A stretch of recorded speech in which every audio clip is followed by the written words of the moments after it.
The 80-20 rule, also known as the Pareto principle, suggests that roughly 80% of effects come from 20% of causes. When applied to policing, it gets a little more complicated. It doesn't necessarily mean 80% of officers are the problem. It's more nuanced than that. It's about how departments operate, how they train, and what they prioritize. Think about it like this. If 80% of police interactions involve some level of force, that's a problem. And it's not just about excessive force, it's about the presence of force, the threat of force, looming over every interaction. That's not community policing, that's barely controlled chaos. We've seen the consequences, haven't we? The endless cycle of escalation, the tragic loss of life, the erosion of trust. It's a system that seems to be failing everyone involved. We need to ask ourselves, is this really the best we can do? Let's be clear, we're not talking about hypothetical situations here. This is about real people, real lives, affected by the use of force by those sworn to protect them. In 2024 alone, over 1,300 people were killed by police in the United States. That's not a typo. Over 1,300.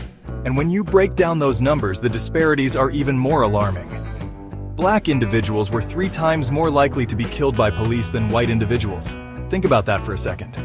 3 times. It's impossible to ignore the systemic racism baked into the very fabric of law enforcement. And it's not just about race either. People with mental health issues are disproportionately targeted. These aren't just statistics. These are human beings. Here's a radical idea. Maybe, just maybe, approaching every situation like it's a ticking time bomb isn't the best way to build trust with the community. When the default response is force, it creates a climate of fear and resentment. It sends a message that certain communities are not to be protected and served, but controlled and subdued. And that lack of trust makes it incredibly difficult to address the root causes of crime and violence. There are countless examples of communities where positive relationships with law enforcement have led to a decrease in crime. And it starts with one simple thing: treating people with dignity and respect. It's not rocket science, folks. Let's talk about power for a second.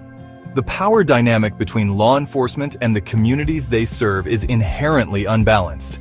Police officers have weapons, authority, and the backing of the state. And when that power is abused, it can have devastating consequences. The survival of the fittest mentality has no place in law enforcement.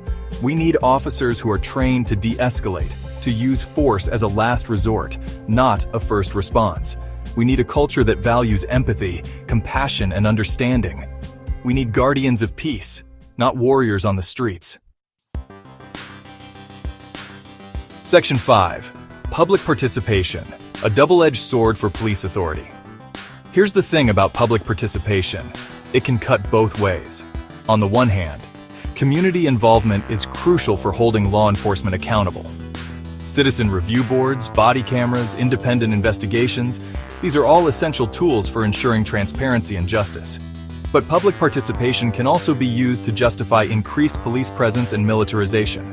When fear drives the conversation, it's easy to slip into a law and order mentality that prioritizes punishment over rehabilitation. We need to be wary of the slippery slope. We need to demand accountability, but we also need to be mindful of how our demands might be used to further entrench a system that is fundamentally flawed. Section 6. The illusion of control. Can we bridge the gap? We like to think we're in control, that we can legislate our way out of complex social problems. But the reality is far more complicated. Police brutality isn't just a bad apple problem. It's a systemic issue rooted in centuries of racism, inequality, and the over-policing of marginalized communities. Throwing more money at the problem won't solve it. We need to rethink the role of police in our society. We need to invest in community-based solutions that address the root causes of crime, poverty, lack of opportunity, and mental health care. It's a daunting task, but we owe it to ourselves to try. Section 7. The human element, redefining the narrative of policing.